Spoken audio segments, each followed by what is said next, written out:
and you can scroll here, and you can see the language option here.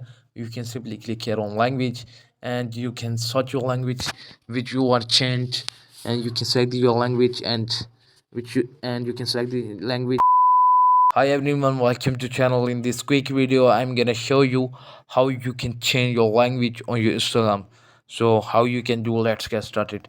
First of all, you need to open your Instagram application, and then you can simply click here on your profile, and then you can simply click here on three lines, and here you can simply click here on settings, and then you can simply see this type of interface. Here you can click here on account, and you can scroll here, and you can scroll here, and you can see the language option here.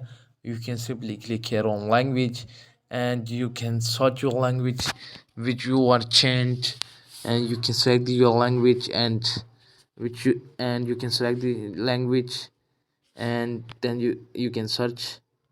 You can select the language and you can search. Let's suppose I'm gonna change English UK. I'm gonna click in it, and you can see the my account really change.